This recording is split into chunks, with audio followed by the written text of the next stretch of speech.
So we all see the need every day. Do you give somebody $1 or some change? Do you give them some food? I mean, what do you do? For the most part, the need is hidden. Most people that are really struggling in the community don't want to be seen. From 2,000 to 5,000 people will be sleeping on the streets or in shelters or in camps or in their cars somewhere in our community tonight. Central Florida's rise in homelessness started in the late 60s when the sleepy, swampy town called Orlando experienced an influx of people from around the country. By the early 70s, Orlando's rapid growth brought with it a boom to poverty and homelessness. A collection of downtown churches found their doorsteps flooded with an ever-growing tide of low-income and impoverished residents with nowhere else to turn. Out of this collaboration of churches, the Christian Service Center for Central Florida was established on June 1st, 1971.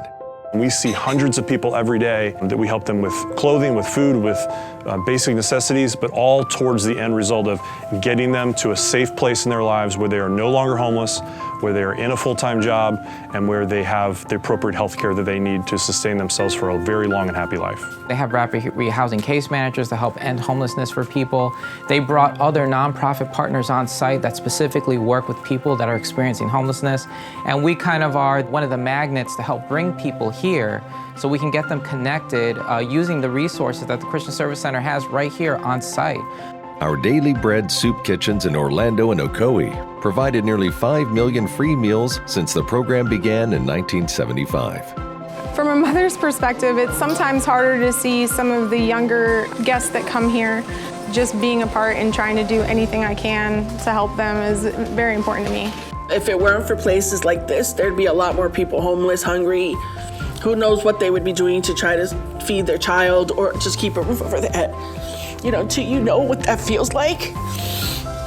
Our flagship program provides emergency assistance and relief to families and individuals who are faced with an unexpected financial crisis, offering direct, immediate aid in the form of food, clothing, rent mortgage relief, utility support, or other services that meet someone's urgent needs.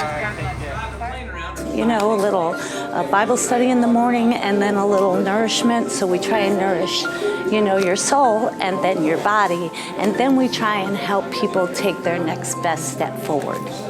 It has actually restored me back to who I am. I have a part-time job now. I'm on Social Security Disability Insurance. I do volunteer work on the weekends for the United Way. The Love Pantry, our in-school emergency food cabinet, is growing.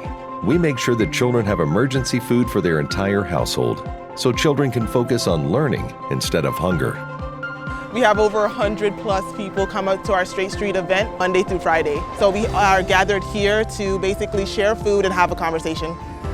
As far as apartments and landlords in the community, we work with Homeless Service Network, who has a housing location team. So all of those kind of resources are very helpful in being able to obtain housing for our clients. And you must let them know truthfully what is your need. And they'll be here to help you. I can attest to that. My belief is that if we can help raise people up from the bottom, it's like a rising tide raising all ships in our community. And I think helping the people who are in the worst situations in our community helps grow the community as a whole. Christian Service Center. Donate today. Save a life tomorrow.